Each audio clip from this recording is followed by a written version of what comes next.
बच्चों हमने आज एक न्यूमेरिकल लिया है, ठीक है। और चैप्टर चल रहा है हमारा वही इलेक्ट्रिक चार्जेस एंड फील्ड, ठीक है।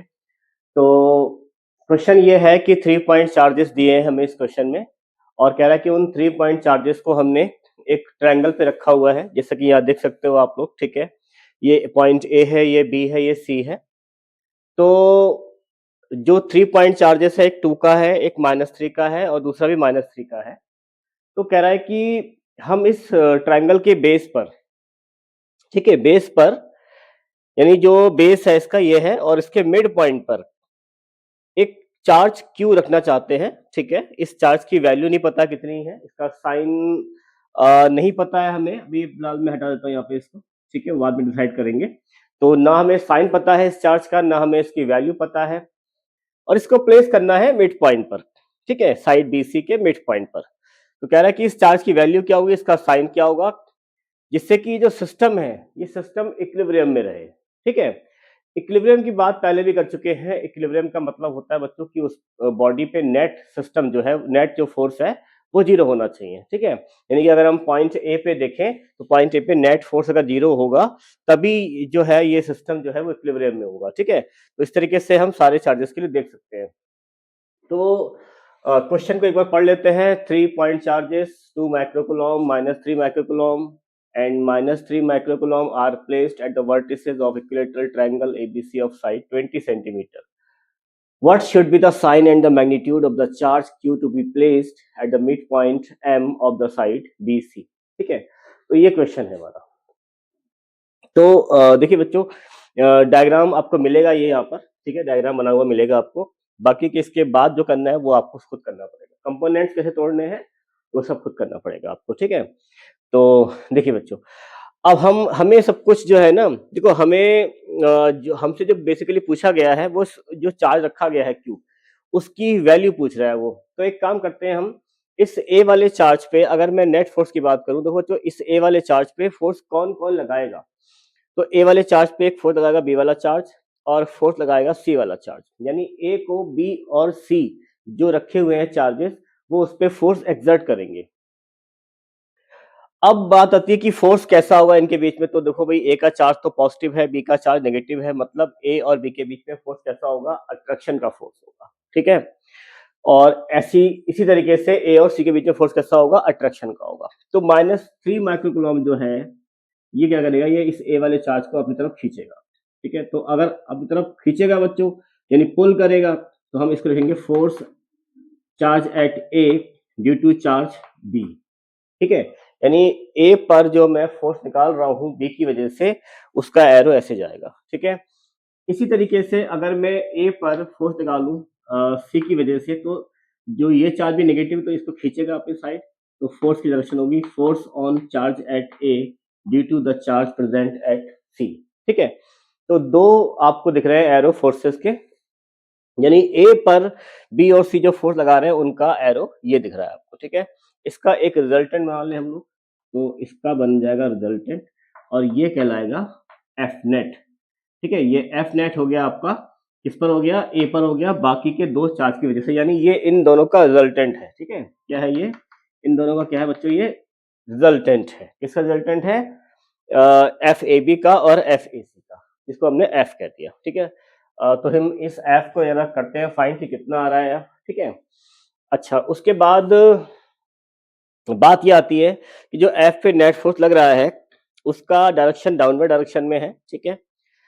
ये जो चार्ज रखेंगे हम क्यू पर, ठीक है, जो हम चार्ज रखेंगे क्यू एम पे रखेंगे, तो ये वाला जो चार्ज है, इस पर कुछ फोर्स लगाएगा ए पर।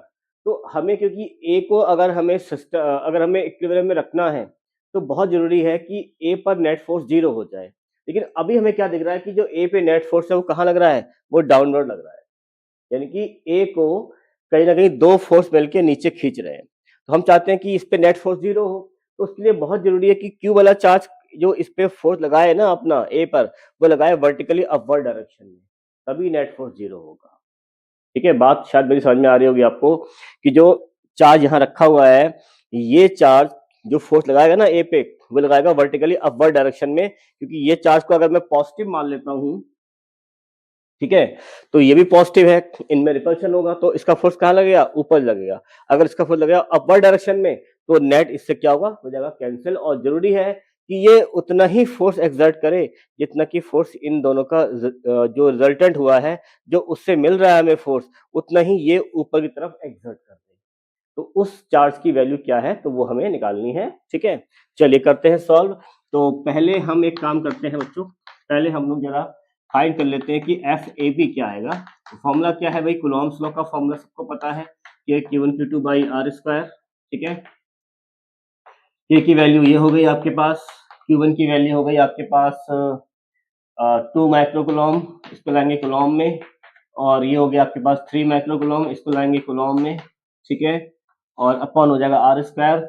जो डिस्टेंस हमें दे रखी है वो हमें दे रखी है 20 सेंटीमीटर। ठीक है, ये भी आपको पता है, क्वेश्चन में जो है गिवन है ये आपको। ठीक है, यहाँ लिख रखा है साइड 20 सेंटीमीटर। ठीक है, तो यहाँ आ जाएगा आपका 20, सारी साइड 20 होंगी, ट्रायंगल इक्वेटल है, 20 सेंटीमीटर को लाओगे मीटर में। ठीक है, और इसका कर देंगे हम स्क्वायर। ठीक है भाई, ये हो जाएगा। चलिए अब इसे हम सॉल्व कर लेते हैं। तो इसको हम जब अगर सॉल्व करते हैं, देखो क्या आंसर आएगा, ये हमारा आंसर हो जाएगा 2 3 जा 6 हो जाएगा, यहाँ से देखो आपका ये। ठीक है, और यानी इसको 9 इंटू 6 इंटू 10 पावर माइनस 12। इस पावर को भी आप कर सकते हैं सॉल्व, -2 का स्क्वायर -4 हो जाएगा ये, तो ऊपर लाएंगे तो प्लस का 4 हो जाएगा यहाँ पे, तो ये हो जाएगा आपका प्लस का 4। ठीक है, नीचे हो जाएगा 20 का स्क्वायर, तो 20 इंटू 20 है ना, ये आपके पास बन जाएगा। और चाहे तो इसको भी आप 400 भी लिख सकते हैं, बेटर बेटर होगा इसको हम 400 कर लेते हैं, 400। ठीक है, ये हमने कर लिया पावर को, यानी हमने सबको सेटल कर दिया है। ठीक है, बस ये बची है ये, हाँ अभी एक चीज और है, आई थिंक 10 पावर 9 को हमने सॉल्व नहीं किया है, तो इस इंटू 10 पावर 9 भी कर लेते हैं यहाँ पे। ये रह गई ना पावर बच्चों हमारी। ठीक है, देखिए -12 इसकी वजह से आ गया, और 10 पावर 4 इसकी वजह से आया, भाई -4 होगा, ऊपर लाएंगे प्लस का 4 हो जाएगा, है ना, और 10 पावर 9 ये रह गई। हाँ, इसको आप सिर्फ सॉल्व करेंगे तो देखिए बच्चों 9 और 4 ये हो जाएगा आपका 13, और ये है माइनस का 12, और 9 6 हो जाएगा आपका 54, तो 54 बाई 400। ठीक है, इंटू 10 पावर, ये हो जाएगा आपका 1, क्योंकि देखो -13 प्लस का ये है माइनस का 12, तो यानी 540 बाई 400 हो गया। 540 को अगर आप डिवाइड करेंगे ना 400 से, तो बच्चों आपके पास आंसर आएगा 1.35 न्यूटन। ठीक है, इसको एक बार आप देख लेना, सॉल्व करके डिवाइड करके यही आंसर आएगा। ठीक है, इसी तरीके से देखिए, अब जो एफ ए सी है भाई वो भी तो इतना ही आएगा, तो डायरेक्ट मत करना पेपर में आप, मैं लिख दे रहा हूँ डायरेक्ट सिमिलरली। तो एफ ए सी जो आएगा आपके पास वो भी सेम वैल्यू का आएगा, दिस विल बी 1.35 न्यूटन। ठीक है, चलिए अब निकाल लेते हैं इसका रिजल्टेंट। तो देखिए एफ कितना है हमारे पास, तो एफ की वैल्यू होती है अंडर रूट ऑफ कितना है, एफ ए बी का square plus F A C का square plus 2 F A B F A C into cos. ठीक है, और इनके बीच में देखिए यहाँ पर कितना एंगल होगा, ये होगा आपका 60 डिग्री। ठीक है, यहाँ लगा देंगे आप कॉस 60 डिग्री। ठीक है, इसको अब आप सॉल्व करेंगे। ठीक, अच्छा देखिए दोनों की वैल्यू बराबर है। अब हमें पता है कि जब भी दो फोर्सेस की वैल्यू बराबर होती है, ठीक है, और उनके बीच में एंगल अगर 60 डिग्री है, तो जो देखो cos 60 होता है 1/2। 1/2 जब यहाँ लगाएंगे ना आप, तो ये 2 और 1/2 जो होंगे आपस में हो जाएंगे कैंसिल आउट। ठीक है, तो यानी कि ये 2 हमारा हट जाएगा यहाँ से, यानी कि ये जो है बेसिकली यहाँ पर देखिए 1.35 का स्क्वायर, यहाँ आएगा 1.35 का स्क्वायर, यहाँ पे भी हो जाएगा 1.35 का स्क्वायर, क्योंकि 2 कैंसिल हो जाएगा इससे cos 60 से। तो कुल मिला के हमारे पास 3 वैल्यू स्क्वायर में आ रही हैं। ठीक है, मतलब यानी एक ही वैल्यू का 3 बार स्क्वायर आ रहा है प्लस करके। ठीक है, तो हम इसको ऐसा करते हैं, चलिए एक बार लगा लेते हैं वैल्यू, 1.35 का स्क्वायर प्लस 1.35 का स्क्वायर प्लस 2 इंटू 1.35 का स्क्वायर इंटू 1/2। इसे सॉल्व करेंगे बच्चों, तो ये आपके पास जो आंसर आएगा, इसको मैं यहाँ लिख देता हूँ, चलिए यहाँ जगह है, तो ये आपके पास आएगा सॉल्व करके एफ ए सी, तो 1.35 कॉमन निकाल लेंगे यहाँ से, और कितनी 1 2 3, तो 1.35 रूट 3 हो जाएगा यहाँ से, ठीक है। ठीक बच्चों, 2 से ये 2 कैंसिल हो गया ना। अब देखिए सब में चल रहा है स्क्वायर, यहाँ भी स्क्वायर, यहाँ भी स्क्वायर, यहाँ भी स्क्वायर, कॉमन निकाल दिया, और अंदर 1 + 1 + 1 दैट इज 3, ठीक है, रूट 3। तो ये आपके पास आंसर आ गया, एफ ए सी की वैल्यू आ गई। अब हमारे पास ये फोर्स आ गया।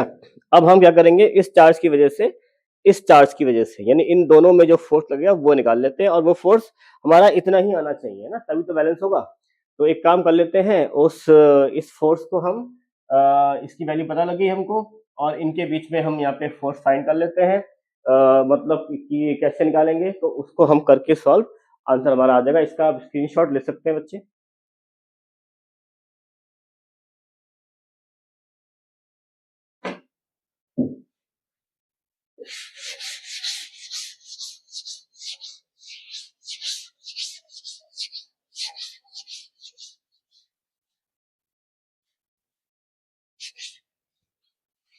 देखिए बच्चों, अब हम निकाल लेते हैं।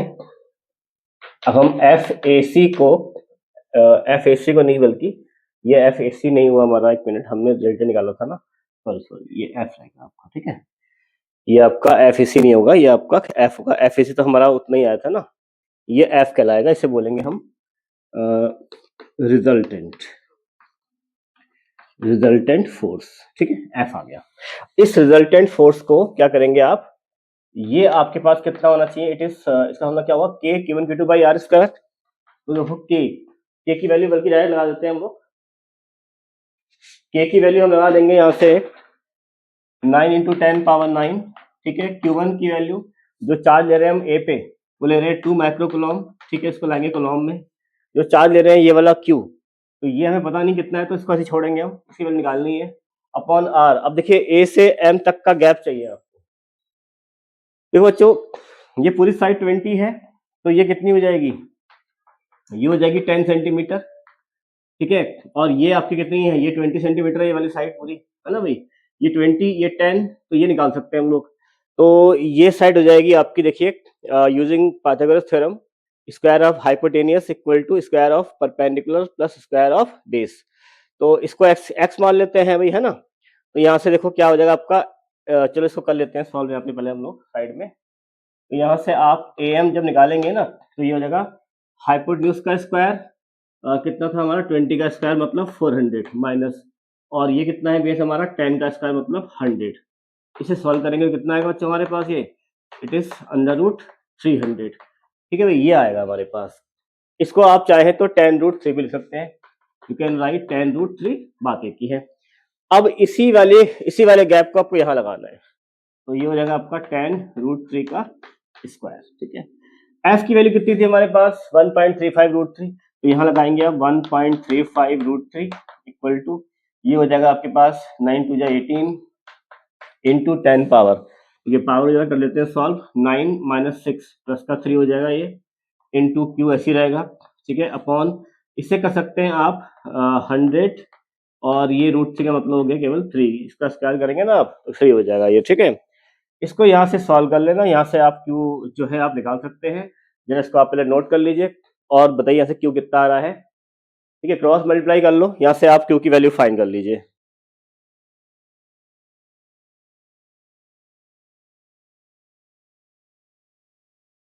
ठीक है, तो इसको आप यहाँ से 1 करके नीचे लिख सकते हैं इसको आप, तो यहाँ से Q आपका हो जाएगा 1.35, √3 की वैल्यू आप लगा सकते हैं 1.732 होती है, ठीक है। और इसको इंटू करेंगे 100, इंटू करेंगे आप 3, अपॉन आएंगे आप इसमें 18, और ये कितना है 10 पावर 3, ठीक है। ये इसे आप जो है सॉल्व कर लेंगे भाई, ठीक है, क्योंकि वैल्यू आपकी आ जानी चाहिए मेरे हिसाब से। ये आपकी वैल्यू जो आएगी, इसको पूरा जरा करना जरा सॉल्व आप, तो ये आपके पास आएगी 3.9, ठीक है, इंटू 10 पावर -6 कूलम। इसको आप 3.9 माइक्रो कूलम भी लिख सकते हैं, इसको आप एक बार चेक कर लेना, ठीक है, वैसे यही आंसर आएगा आपका, ठीक है। तो ये आपका जो तरीका था, ये भी वही सिस्टम पे चल रहा है जिसमें हम बात करते हैं इक्विलिब्रियम ऑफ चार्जेस की। कहीं ना कहीं वही चीज है, कभी वो चार्जेस एक लाइन में रखे होते हैं स्ट्रेट लाइन में, कभी रखे होते हैं ट्रायंगल के जो कॉर्नर से वहां रखे होते हैं, कभी चार्ज रखे होते हैं स्क्वायर के कॉर्नर्स पे, ठीक है। तो इस तरीके से बहुत बहुत वैरायटी बन जाती है इसके अंदर, बहुत सारी बच्चों वैरायटी अभी भी है, अभी भी बहुत सारे क्वेश्चन हैं जिनको आप लगा सकते हैं, ठीक है। प्रैक्टिस बहुत जरूरी है बच्चों, अगर न्यूमेरिकल पे बनानी है कमांड तो प्रैक्टिस की बहुत जरूरत है। फिजिक्स में बच्चों न्यूमेरिकल ही है जो बहुत जरूरी है, आने चाहिए आपको, ठीक है। चलिए